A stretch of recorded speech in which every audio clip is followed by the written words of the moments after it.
The Rebel Capitalist Show.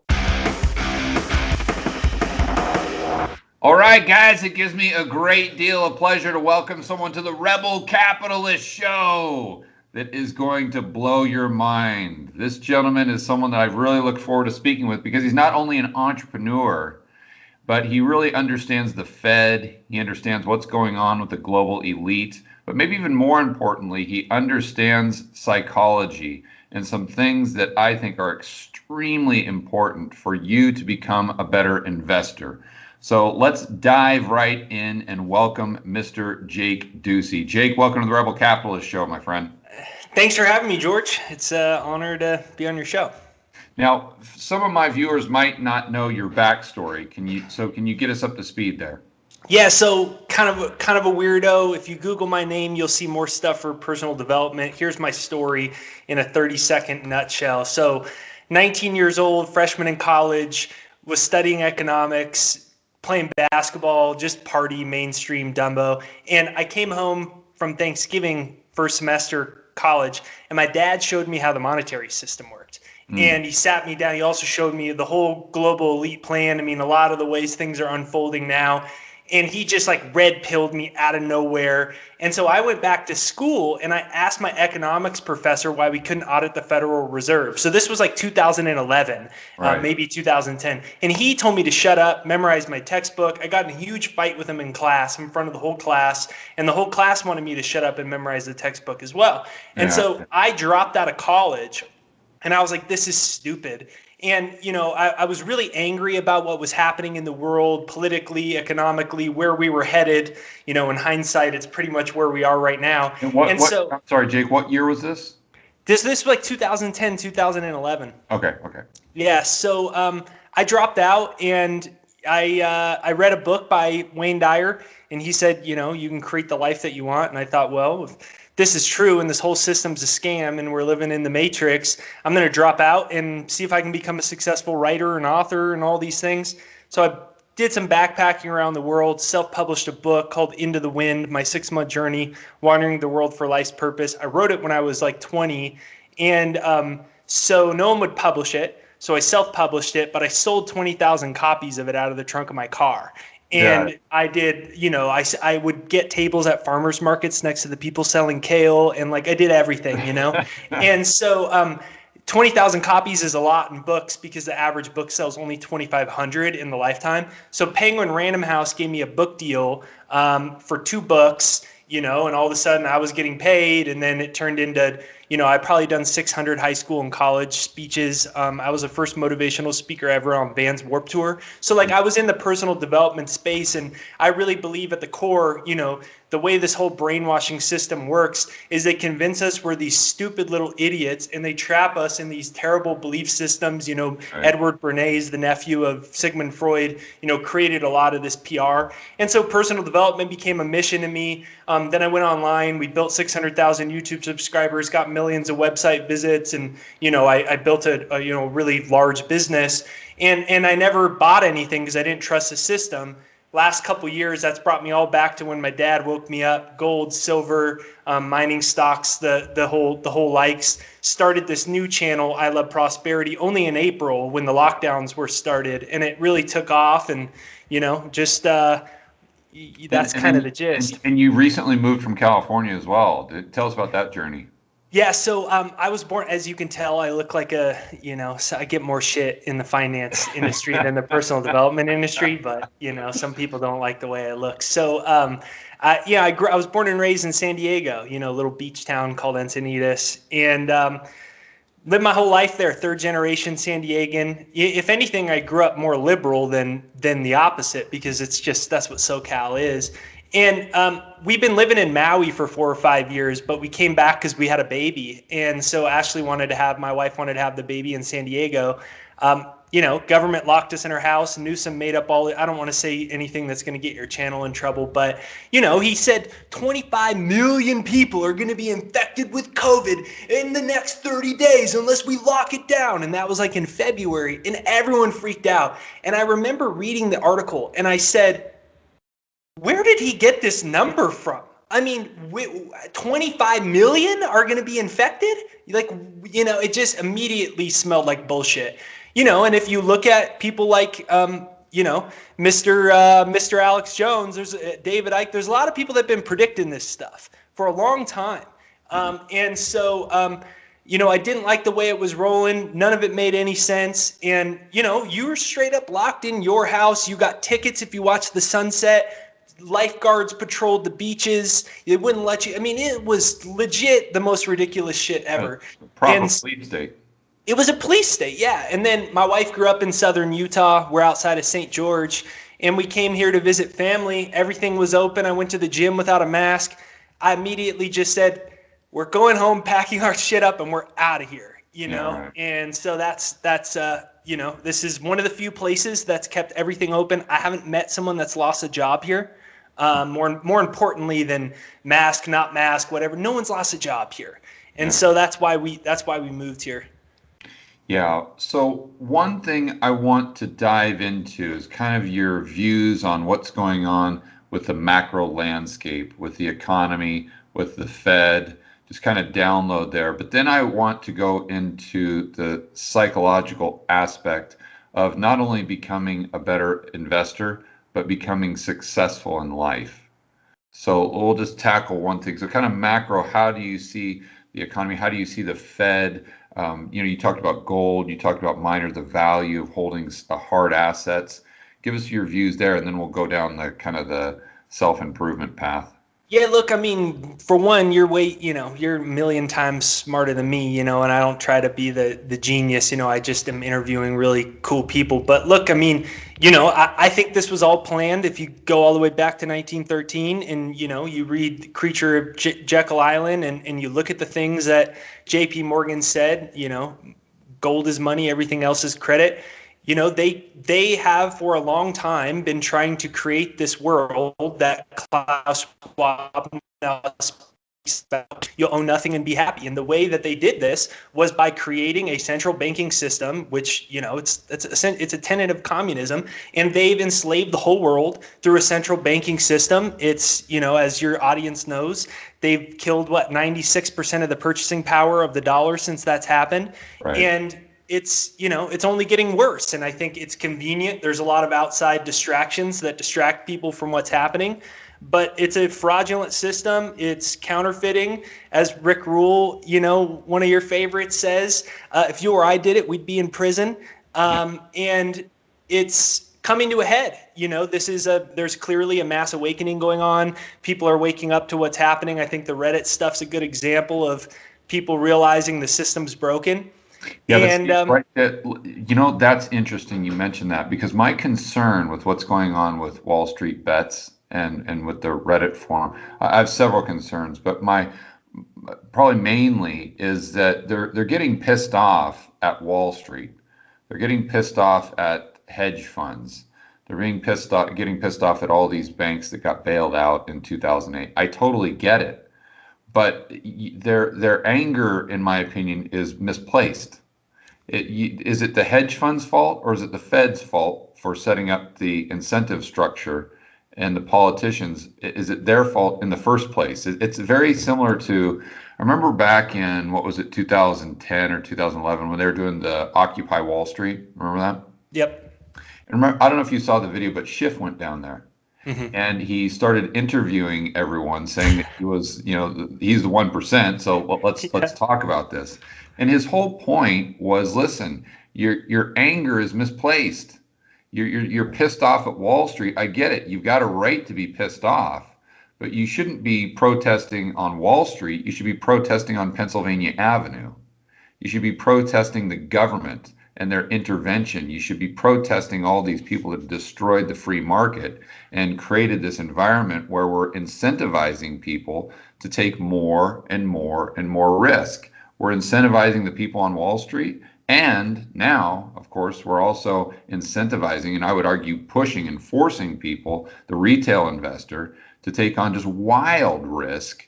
And is exactly what we're seeing right now with GameStop and AMC, and who knows where this ends. And a lot of people think that what's going on with GameStop hurts Wall Street, and these hedge funds, but it doesn't. It might hurt a couple of them, true.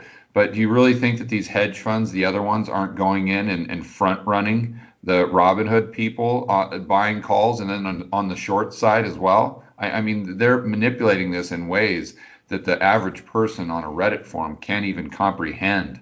But my point is that their anger's misplaced. It should really be at the Fed and the government, in my opinion. What do you think?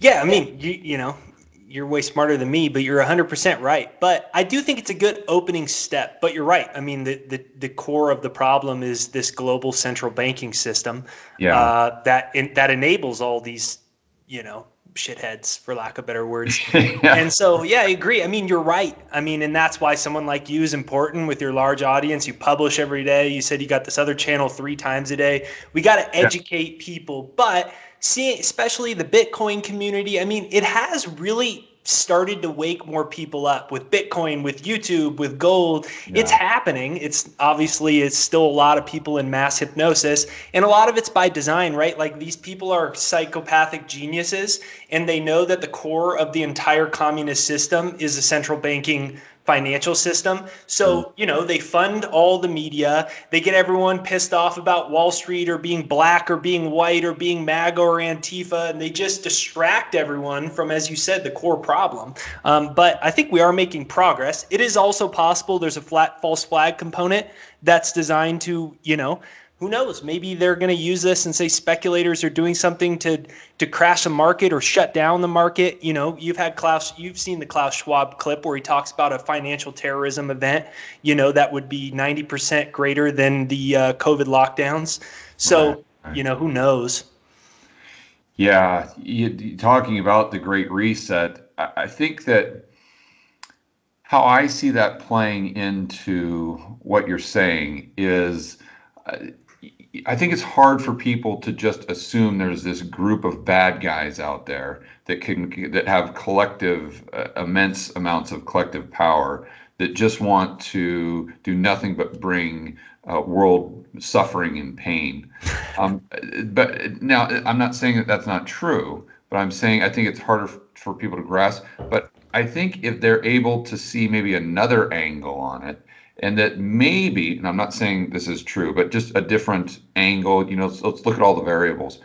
If we were to assume that their intentions are good, so the IMF, the World Economic Forum, some of these global elites, obviously some of them have nefarious intentions, but let's say some of them have good intentions, just assuming this to be true.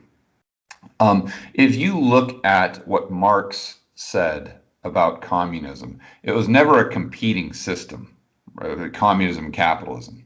He never saw it like that. He always saw you have feudalism, and then you have to have capitalism. You have to have it. And he was very complimentary of capitalists and how industrious they were. And so you have capitalism build on feudalism. Then at some point in time, the Marxists, or whatever you want to call them, socialist communists, they have to come in and take over, you know, what by any means necessary from the capitalists, the means of production. Because in Marx's view, if they don't, then the capitalists are going to destroy the entire system they just built, right? So let's just say that you believed that was true. And then, and if you look at, you know, the Chinese coming in and studying what happened in Russia, their takeaway is not that communism didn't work. It's that they tried communism too early.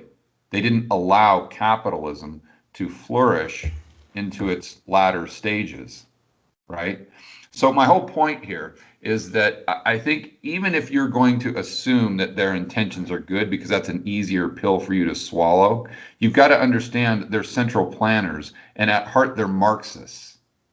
And they're trying to take our world and the developed economies into a more Marxist state, because they think in their minds that that is how we propel society forward. And I've talked to like Richard Wolff as an example, who would like to say he's a Marxist, but he kind of does that just to get people pissed off. But if you listen to him, I don't think he has any nefarious intention. I just think that's how he sees us being, moving to the next level of a society and bringing up the poor. So, and again, just to be super, super clear, I'm not saying that the World Economic Forum and the global elite are all these good guys that have hearts of gold and they're just kind of misplaced. I'm not saying that at all.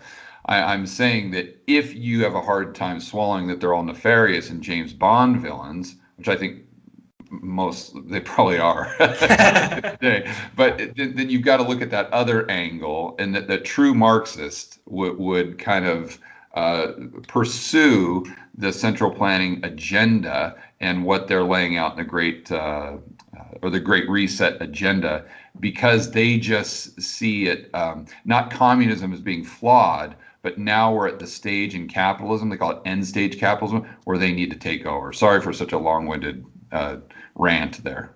I think you're right. I mean, of course, there's going to be a certain level of them that are psychopaths, but I don't think Bernie Sanders is a psychopath. Yeah, I just think he's fundamentally flawed on what he thinks the solution is. Yeah, right. I don't think Elizabeth Warren is a psychopath, although it was pretty weird when she was turned on her live stream during the elections and was like, let me go get me a beer. I don't know if you saw that clip, but I just think she's flawed, and so I agree with you. So, I mean, that's why, a channel like yours is important. How do you think they're going to try to get us to Marxism or central planning, whatever? How do we get from, if you're them, or if you're trying to put yourself in their position, how do you think they're going to try to get us to where we are today, to where they want us to be? Okay, well, disclaimer. I mean, I some of my views, are a little extreme, and I'm aware of that. But I mean, I think that what's happened so far are stages of it. The lockdown. Okay. I mean, the lockdowns are a stage of it. All it really was a wealth transfer. If you keep bumping minimum wage, you're probably going to have more robots. The more people have been afraid of being sick, you've got more robots. I mean, if you really believe in a nefarious, Klaus Schwab said in that symposium, there will be a financial terrorist attack that will be 90% worse than COVID. That's what he said. Right. So if you take him at his word for that, well, what happens if you say what if the power grids get shut down? I mean, what if the power grid shut down or the financial system gets shut down? They say terrorists did it, and no one can access their portfolios or their bank accounts. Right. Those are the super nefarious angles.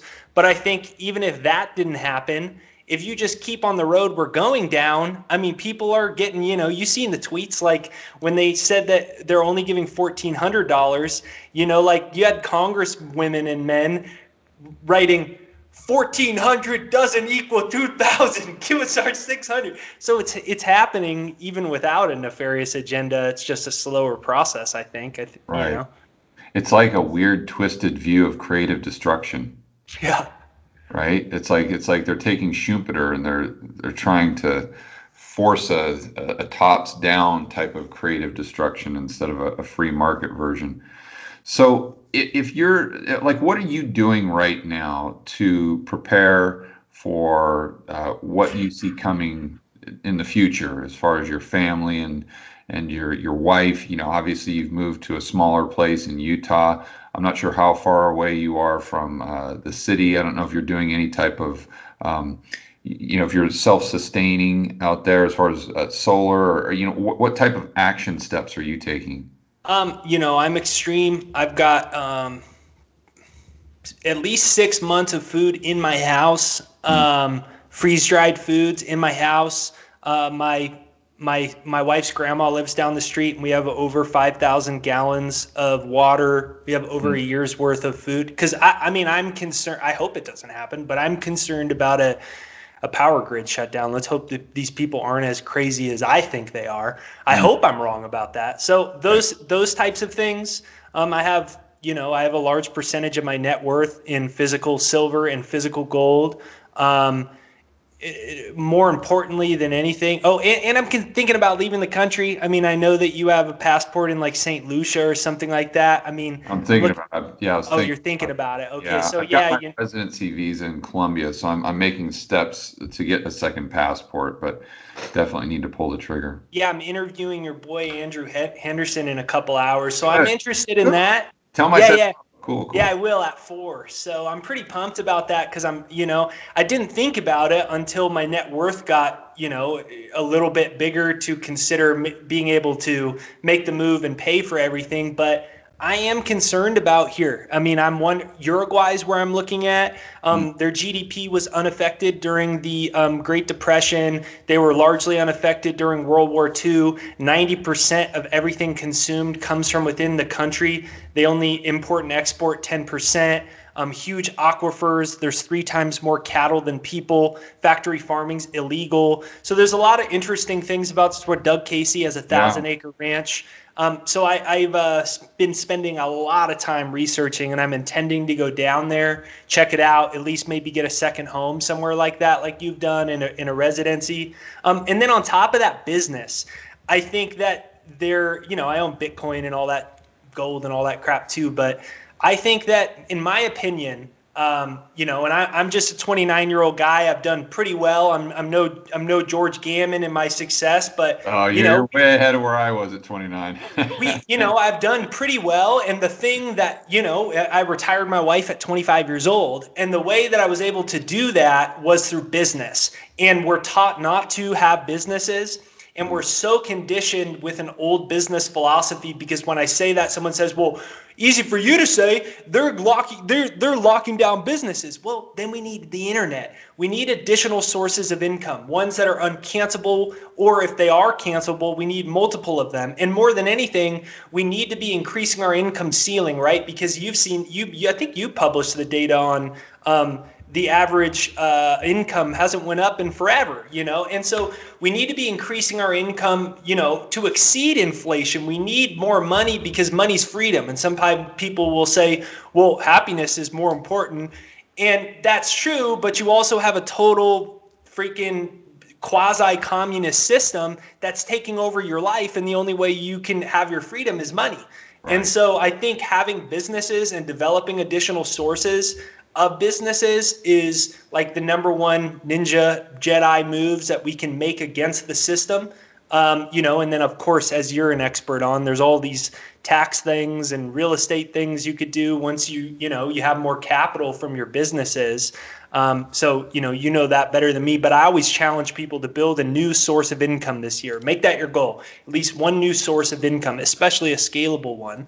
And so that's kind of my personal thing. I built this new business with the I Love Prosperity channel. That's my finance channel. So I built that, and that's turned into something really good and solid. And then, the rest of the things on food storage, gold, silver, and we're really looking strongly at leaving the country. And that's kind of my personal philosophies. I'm concerned about my daughter growing up in America and the world in general. And so that's why I'm just trying to weigh all my options. Yeah, that makes a lot of sense. And I want to go back to what you're saying about starting a business or a side hustle, even if you've got a 9-to-5 job, just doing something to where you're not as dependent on the system. You might still be dependent on the internet, but at least you got some diversity, let's say. A lot of people watching this are going to sit there and think to themselves, you know what, that makes a lot of sense. I keep hearing that. What's my downside? I know it's some extra work, but I really need to do that. Out of 100 people that hear that, maybe one, if that, will take action. And this goes back to what I was talking about at the beginning, that I'd really like you to expand on this idea of visualization. And I think that's, to me, that's a key component. And tell me if I'm wrong, because I haven't studied this stuff like you have. But to me, that's a key component in being able to get from where you are today to where you want to be. regardless of whether it's starting a business, whether it's losing weight, whether it's making money, investing. And I know it kind of sounds a little woo-woo, but let me just, for the people watching, let me give an example. When I was growing up, I played a lot of different sports, but one of the sports I did well, I almost turned professional, was golf. And I rarely ever talk about that. But the way you play golf well is you have to be able to visualize. So if you watch the PGA Tour, Tiger Woods, or any of the famous guys out there, you'll see them stand behind the ball before they hit it, before they even approach it. And they're looking down the fairway, or they're looking at the green, or looking over the water, or what they're doing right there is they're visualizing the shot in their mind that they want to hit. Once they completely see it, then they go up, stand up to the ball, and then they just try to execute on what they just saw in their mind. And when I first started in business and first started in sales, I didn't know anything about it. I thought, what, that philosophy makes a lot of sense to me. So I'm going to try to do that when I go into my next closing, when I'm meeting a big client, let's say, and we're trying to close this big account.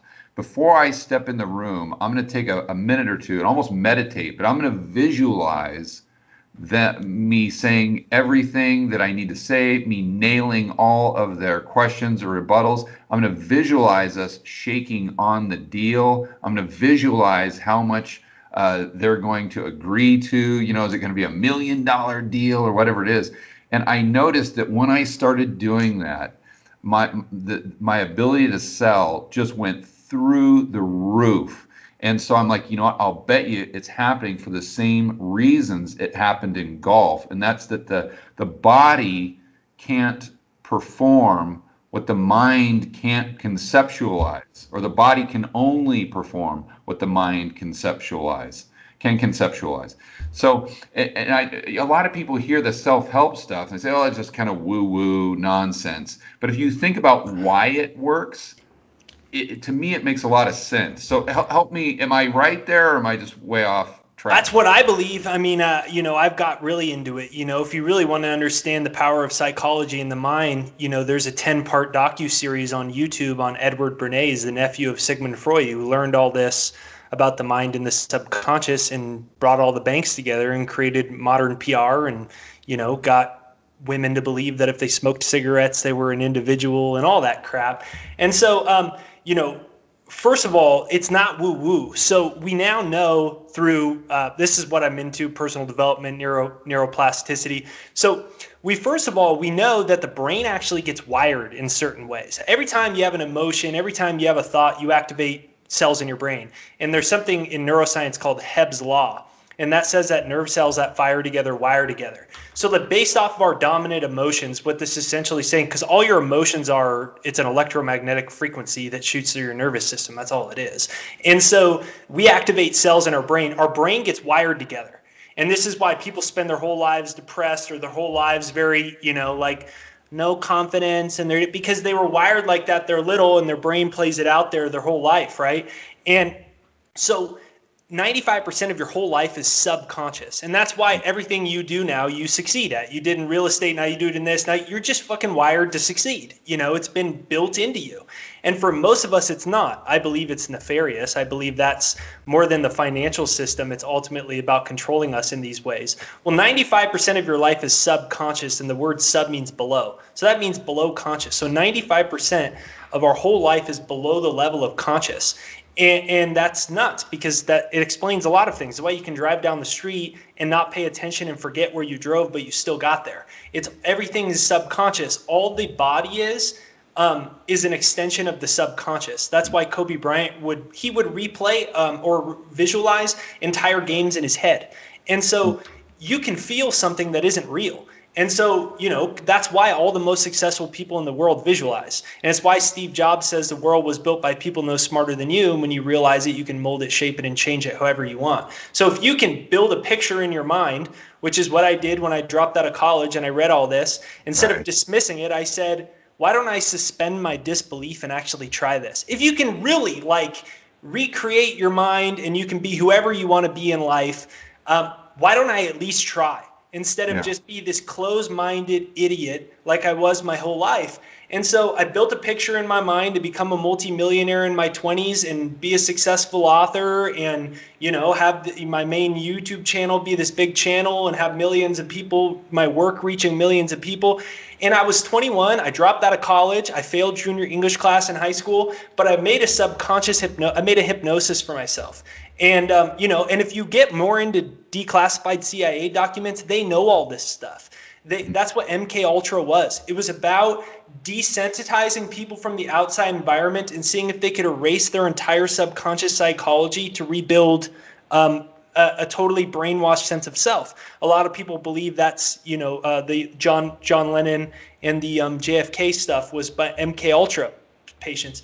But there's all types of declassified documents that the CIA's done on mind control and how consciousness creates reality. And so it's pretty interesting stuff. And so I created a hypnosis and I built this picture of myself being, a multimillionaire in my 20s and then achieving all these things that everyone said I was a moron and go back to school and your hair's too long, you look like an idiot. And I built this in my mind. And if you get emotionally involved with a picture in your mind, you activate emotions. Your brain doesn't know the difference between what's real and what's not real, so you still fire nerve cells in your brain. If you make it a daily habit, it's the same thing as building a callus, and your brain starts to rewire itself. And you can change your brain. It's called neuroplasticity. But then also on a more elementary, like everyday type of level, you talked about sales and stuff. It's interesting in sales, right? They're like, make sure that you cross your left leg to model them so they feel comfortable, and make sure your posture is good. All that stuff is little silly stuff about trying to get on a subconscious wavelength or subconscious rapport with someone. And when you would go get all fired up before, you'd go into those sales things and you'd freaking close it because unconsciously they don't know what's happening. 95% of your life is subconscious. So 95% of all the decisions you make is subconscious. They're picking up on your subconscious, and that's the feeling where they're like, I don't want to do business with George. I don't know why. Or you go in and you say double your normal fees and you're confident. They're like, all right, fuck yeah, let's do it. That's the subconscious exchange that happens as well. And so I think if you look at most people, dude, all the millionaires that they believe they can do it. In the most simplest way, they're the ones that have clearly defined goals that say, I'm going to grow my net worth to 100 million. It. And then all the ones that are like, dude, it doesn't work. They're the ones that are like $9,000 in credit card debt, posting comments online and saying, you idiots, you're wasting your time. There's so much psychology and neuroscience that we now know. Your mind is more powerful than you can imagine. And, I believe whatever you can put in your mind, you can hold in your hand. That's what I believe. Yeah, that's an interesting way to put it. And I think the reason it works for me just at face level or what I can actually see, or the action steps that maybe might not be subconscious, but the subconscious is playing a huge role, is that when you're able to visualize something, when you see it happening, it allows you to make the decisions necessary to bring that to fruition. Right? Like let's use this second YouTube channel that I started, Rebel Capitalist, right? So I have a specific objective for Rebel Capitalist. Every day you're making decisions as to, what video you want to produce, the thumbnail, you're looking at your back-end analytics, you're looking at all these things to try to grow the channel or achieve your objectives. And I truly believe that if I wasn't able to visualize and in my mind, just like you're saying, see this channel become what I want it to become, I'd make different decisions daily that would prevent me possibly from achieving those objectives, or just achieving them a lot later than I otherwise would have. It's all about, or to your point, when you're sitting there selling, when you can visualize, when you have that confidence in your head, by being able to see it in advance, people can feel that. They see that in your body language. They see that in your eye contact. They can see that in the tone of your voice. And I think that's what people really pick up on, the people, whether you're trying to sell them or whether you're trying to hire an employee, regardless. And I think it just manifests, the vision manifests itself in your outward appearance, the actions you take, and the decisions you make. That's what allows us to get from where we are today to where we want to be. And so few people see what, and correct me if I'm wrong, but I think what most people do where they don't achieve success is they just know they want something, but then they like, okay, I just need to take action. I need to get up earlier tomorrow. Okay, set the alarm clock. Okay, you do that for a week or two, but then you kind of fizzle out and it doesn't work. It's because you haven't been able to visualize the success yet. And is there anything to that? That's what I believe. I mean, look, it's hard to argue that all like my mentors and older, people that I, not that I consider you like old, but you're older than me. Like the people like you guys that I look up to, you guys all have that. It's just it's us. It's the rest of us peasants that have forgotten that, it even says it in the Bible, without vision, the people will perish. And so I think that it's kind of the same idea with busy work, right? Like someone's making their business and all they're doing is trying to fill up 8 hours of a day when it's really the 80-20 principle. And it's kind of like that same idea. Yeah, I totally agree. There's so many people that are working really hard, but they're not getting anything done. And they're always constantly working, but they're not achieving any types of results. And so what advice would you give to someone that's like, you know what, that's me. I've tried to do X, Y, Z, and I find myself taking steps toward it, just working hard, but I'm not seeing any types of results. So maybe I need to visualize better. Maybe I need to get myself in that mode. How would the average person do that? And also, too, can it be learned? Because maybe some people would be doubting themselves because of their childhood. Maybe they're saying, well, my parents never supported me, so I'm just doomed. I can never make it happen. But tell us how much of it is learned, how much of it do you have control over? And if you do have control over it, how do you make that change? Well, we have control over everything. I mean, the craziest examples of neuroplasticity are like people that are born with without parts of their brain that are, and I don't know every terminology for every aspect of your brain, but they're born without like the proper corneas and like the electromagnetic reflectors for your brain. And so they've taught the brain, other parts of the brain, to pick up those activities through neuroplasticity. I mean, and there's crazy ones like that. People that are like, their eyes weren't working or whatever it was. So neuroplasticity is insane. And what neuroplasticity means, plastic means changeable, and neuro is brain, so brain changeable. And so, yeah, I mean, I believe that. I think for number one, for myself, what changed my life was when I actually wrote clearly defined financial goals for my life. In Think and Grow Rich, they talk about it, and the common thread between hundreds of the richest people in the world. Clearly defined annual and monthly financial goals, I think, is a great place to start. And then you don't need to like light incense and grow your hair long and do weird meditations. Just go find somewhere you like to be. I like to sit in my car in my seat heater. And I just will sit there and I'll just listen to something inspiring, whether it's music or an audio program or quiet. And I'll just try to screw my head back on.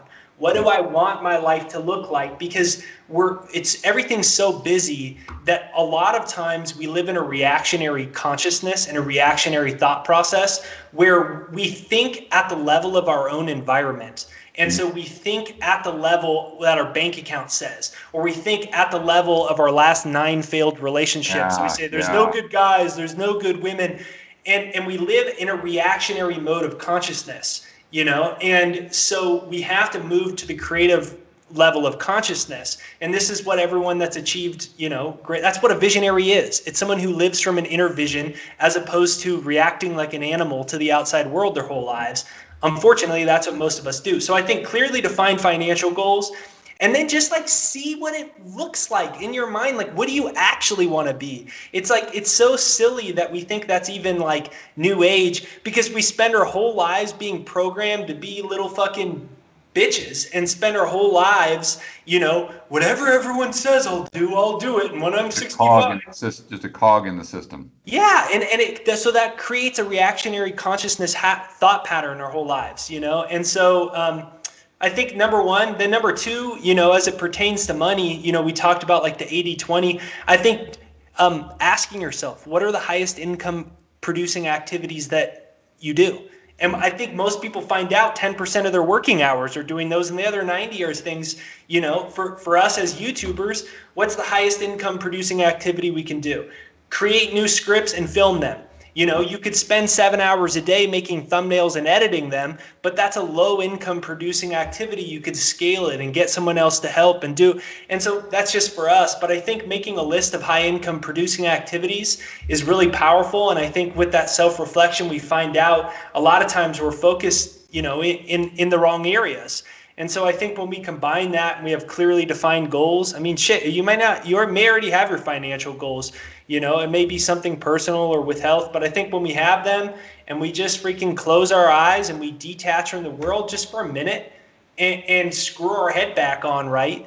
And, open our eyes and make it happen, then I think powerful things can occur. But we've been taught we're powerless sheep our whole lives. And so, we believe everything we think.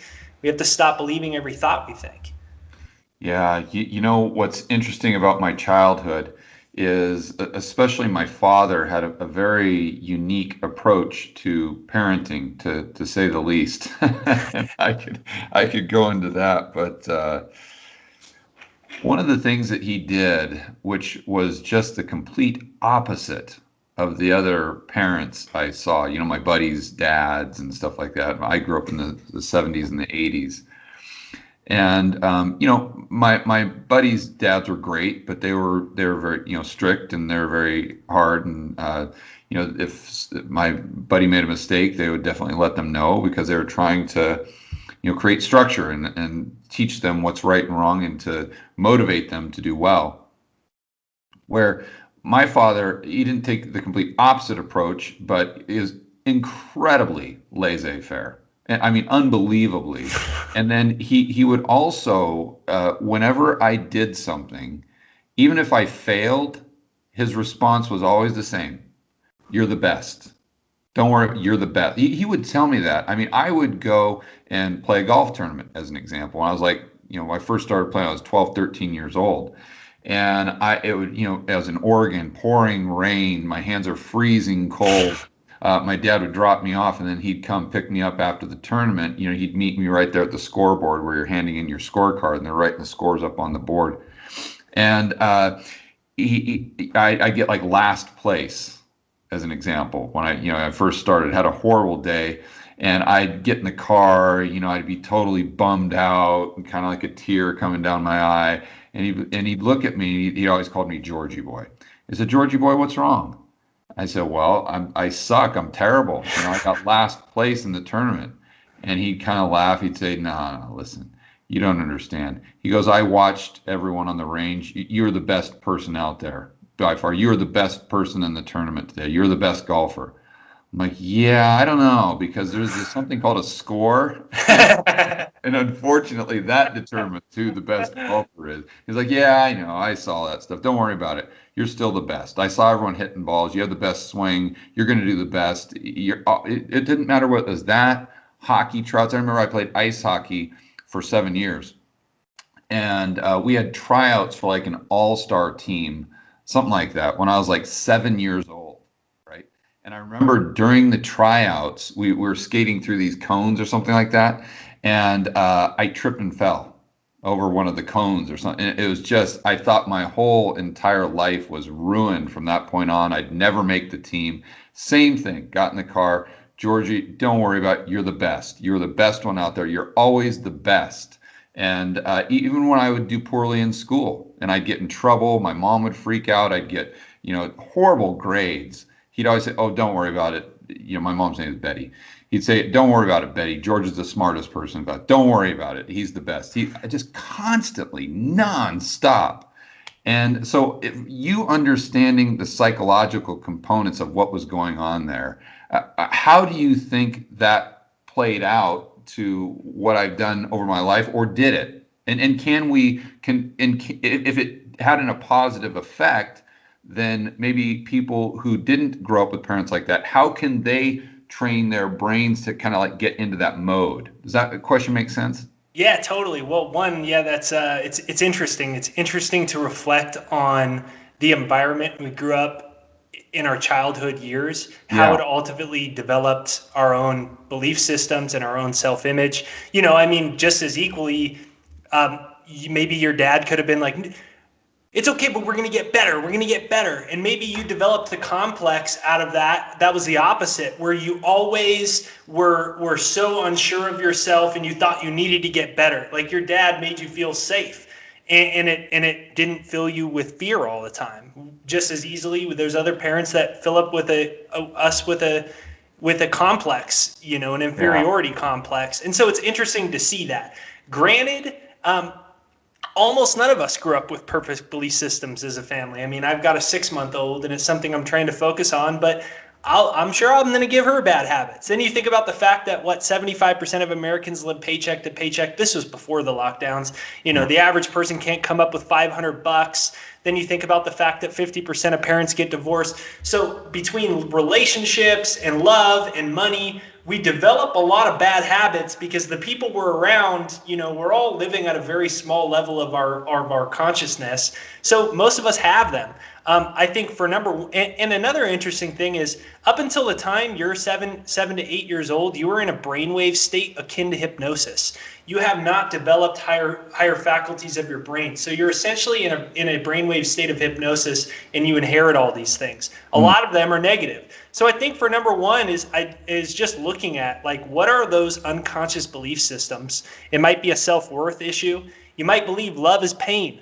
In one of my seminars one time, I found out a guy's whole belief system was that love was pain because his parents had a tumultuous relationship. Every relationship he was in was tumultuous, and he believed love is pain, And so we have these unconscious associations that control our lives. You might believe money's bad because your success is impossible. Success is impossible, right? We all have them. And so I think identifying them as a first step, so then we can realize that they're bullshit and it's not the truth. Because what happens is, as Mark Twain said, it's not what you know, it's what you know that ain't so. And most of us think we know these things about ourselves, but they're like 1% of who we are. Right. And it's not true. And so I think as a step number one, identifying them. And then, and I think once we identify them, then we can start to be free from them. Because you can notice, like, when you're in a relationship, I was never in relationships growing up. And so, and my parents had not a good relationship, and they were divorced. And so I had like trauma around that. And so I was afraid of intimacy, and I would ruin every relationship I was in, because once it got intimate, I would somehow sabotage it.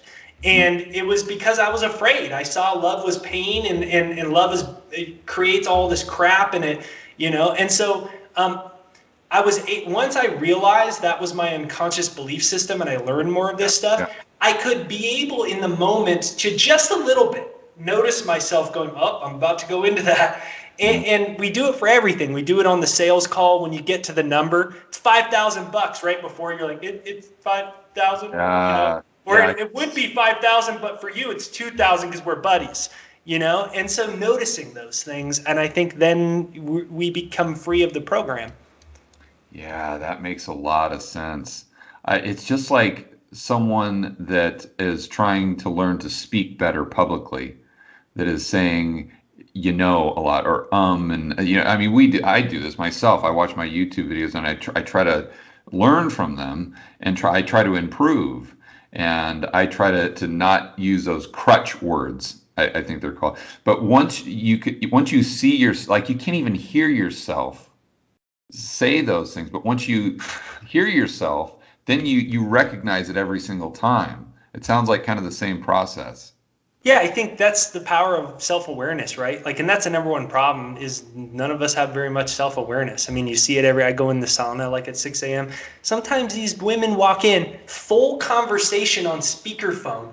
Yeah, okay, honey, I'll put the peanut butter on the counter. And it's like, we just have no self-awareness, and it carries into every area of our life. But once we level up our awareness a little bit, then we can go, oh my God, I'm going into that negative story about money or that old habit where I spend everything I get right away, and or whatever area it is. Then we can start to free ourselves from self-destruction, because I believe ultimately, it's our own, we create our own demise. The central bankers didn't do it. You can be rich even though the central bankers are screwing everybody. You can still be rich. Even though they're socialists, you can still be rich. Even though your parents had the worst relationship ever and your last spouse cheated on you, you can still have an amazing relationship. And so, like, that's kind of the way I look at it. So on that note, how important is the people you surround yourself with? We always hear that term, you're the average total of your five closest friends, something like that. And I think that is really powerful. What do you think about that? Yeah, I have to be honest, mentors changed my whole life. I was 20 and I wrote my first book. I didn't know what I was doing, and everyone told me it was a bad idea. And so I went and I sought out, the top 1% in my field, and I was just begged them to mentor me. It's how Jack Canfield, the creator of the Chicken Soup for the Soul series, wrote the foreword to my books, and like how I got those relations. I just said, like, please mentor me. I knew all my old friends from high school and college were, just as dumb as me. I was just bright enough to realize I was an idiot, and that's all I had going. And so, like, everything in my life, it's been the same thing now in investing, is like finding, I have mentors in gold, and I have mentors in silver, and I have mentors on YouTube, and I'm not, I didn't go to college. And so, like, I believe in apprenticeship, mentorship, and learning if you just do it, you don't even need to be that bright. If you just do what the other smart people do, you'll be successful. And I believe that. So that's number one. I care more about mentors than I do about a bunch of friends, And then number two, I think it's the most important thing in our life. And I think most of us, our whole lives would change if we just changed. All we need to do is don't go as often and don't stay as long. Just one or two of those relationships. Don't go as often and don't stay as long. And I think our life can change. Yeah. Whenever I hang out with, actually, I retired when I was 2012. And one of the things I miss most about that, and one of the main reasons, or one of the reasons I started the interview show, part of the YouTube channel, is just to kind of fill that need I had, or that desire. And the last couple years, I had a couple business partners that were incredible.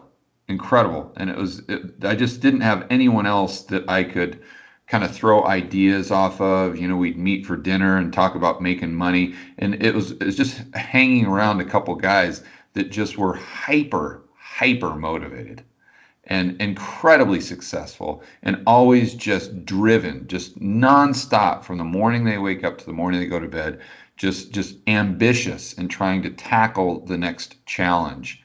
And as a result, they were very successful. And I really missed being around that type of energy and around those type of ideas. Does that make sense? And so that's one of the reasons why I wanted to start the interviews and talk to people that I could really, just like we're doing right now, really smart people in this space, or macro, or investing, or whatever else. And it just goes back to what we're saying about how important it is to surround yourself with the right people, because their success or their failure will inevitably wear off on you. I want to go back quickly to the visualization. What do you think of vision boards? Is that something, because I've seen that concept. I'm like, that kind of makes sense to me, because I've done that inadvertently without even knowing what they are.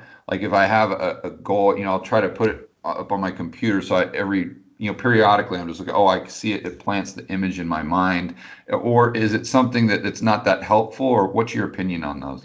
I think it's different for everybody. I mean, at the end of the day, the point of an image is the same thing as subliminal programming that, the CIA has been doing to us for a really long time. That's what it is.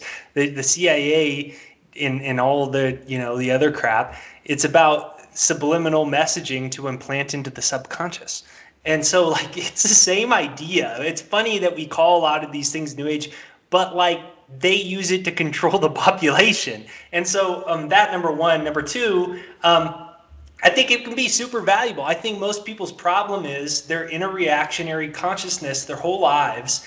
They can't even conceive of doubling their income. They can't even conceive of living in a nice neighborhood. They can't even conceive of driving their dream car. Like, they just can't. And so, these can be powerful things. What I'd like to do with them, because at the end of the day, the way the reprogramming of the mind really does work is, as I said earlier, it's called Hebb's Law, Hebbs, Hebb's Law. It's a term in neuroscience. That nerve cells that fire together wire together. Every time you have an emotion, you activate cells in your brain. And so we have to, essentially reprogram your brain the same way you rebuild your muscle tissues in your arm. And so whether I make a vision board or I just have my goal sitting down, I look at it and I just like spend a couple seconds closing my eyes, trying to get into the emotion or feeling of it and see it, to like implant it into my mind. There's certainly a percentage of the very new age and very personal development people, their wall says they're going to be a billionaire, but they overdrafted the 7th time this month already. And, they say they're going to have a Ferrari and they're still walking everywhere and they never achieve anything, right? And it's like, that's the very new age crowd that a lot of people, it turns people off from personal development. Right. And I think that's because that crowd just thinks if you just put a vision board on your wall, money's gonna come out of your toilet tomorrow. And it's gonna manifest itself like that. And, there's that level of delusion on the opposite side, which is, you can't create the life you want. The bankers have screwed us all. So there's those two sides of delusion. But I think the point of a vision board should be to open up our mind outside of this crappy matrix brainwashed mind to think we're these average people. And, I like to take it where I try to engage myself emotionally, because the subconscious mind is the emotional mind. It's not rational. The conscious mind is rational. The subconscious is emotional. And that's why your childhood memories get programmed into them, especially traumas, because they're emotional. And so I like to engage emotions with whatever it is, my goal of more money, my goal of a second home in Uruguay, so that it feels real. And it, from a psychological level, it engages the subconscious and starts to rewire your mind. Yeah, I'm just thinking about what the process I've stumbled upon just kind of by figuring out what works and what doesn't work just in my own life without, when I was in the 90s and the early 2000s, there wasn't a lot of this out there. I mean, you had Tony Robbins and stuff like that, but all the information wasn't out on the blog posts and, on the internet just easily accessible like it is today. So you kind of had to go out there and just use trial and error. And I remember everyone telling me that I needed to set goals. I needed to have a 3-year goal, a 5-year goal. So when I first started out, I would do that. But then what happened is I noticed every 3 years I'd look back, or I'd look at what I was doing, and I would ask myself if the George 3 years ago, would he believed that I'm doing what I'm doing today? And the answer was always no. Always no. Even to this day, if you look back, let's see, what are we, 2021 now? So 2018, if you would have told me in 2018 that I'd be doing what I'm doing now with YouTube, and I would have done the TV show and everything that's happened over the past 3, I would have told you you're crazy. I would have told you you're absolutely crazy. So what's worked well for me is if I have these big macro objectives. I mean, big macro objectives. And then what I do is I try to figure out, kind of reverse engineer how I can achieve those macro objectives, and maybe not put a time frame on it. But then what I do every day is just to try to put one foot in front of the other. That's it. That's all I focus on. Just what can I do today, right now? What can I do in the next hour to get me just incrementally closer to that huge macro vision I have. And that seems to work well for me. Is that based in psychology, or am I just kind of an anomaly, or do you think that would work for other people? I think everyone's different, right? Like it's not a religion. I mean, the fact is we have a lot of information from technology to know more about the brain and psychology, but hey man, that sounds like it works and it's powerful. The same things happen for me, dude. I didn't know I was going to make finance videos when my dad sat me down and was like, the financial system, and and especially because I spent 9 years, with my hair being this personal development guy. And then, I never knew I was going to do finance stuff, and I never knew I was going to do YouTube when I started. All I knew is I was dropping out of college and I wanted to be financially independent and write this first book. I had no idea where my life was going to lead me, and I guess that's, we all have the Joseph Campbell hero's journey when we leave home, and a lot of crazy, unexpected, synchronistic coincidences, whatever you want to call them. You meet this guy and then he makes you think of a new business idea that happens out of nowhere. Yeah. And so, all that stuff comes. But I think you're right, it's just having this larger, my affirmation and my thing has always been, I'm a happy, healthy, spiritual multimillionaire. I'm a happy, healthy, spiritual multimillionaire. And there's a lot of different aspects of that have birthed itself. And so, I agree with you. I guess the problem is most people, they have no idea what they want because they're afraid of wanting anything because they think it might not work out. And, you just put one foot in front of the other and really good things start to happen. Yeah. Yeah. Those who are most successful have failed the most. Yeah. And they've tried, right? Yeah. Yeah. All right, Jake, I really appreciate your time. I know we've gone a little over an hour here. I really love the conversation because it's rare for me to be able to talk about the psychological side of being successful, whether it's in a relationship or whether it's in a business or in investing. The bottom line is, what we're all trying to do is build wealth and thrive in a world of out of control banks out of control central banks and big governments. But you have to have your mind right in order to do that. That's got to come first and foremost. So really appreciate your time. For the viewers and listeners who want to find out more about what you do, your YouTube channels, your websites, where can they go to check that out? George, the revolution won't be televised because it begins and ends in our own minds. There you go. So, thanks for having me on. For everyone, you'll Google my name and you'll see tons of personal development stuff, which for many of you will be like, this makes no sense because we're on a finance channel. So if you're looking for the finance stuff, that's I Love Prosperity.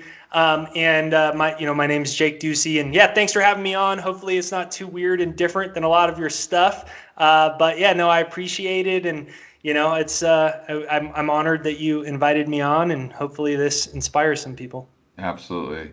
All right, buddy. Can't wait to do it again. Have a great weekend. All right. You too, George.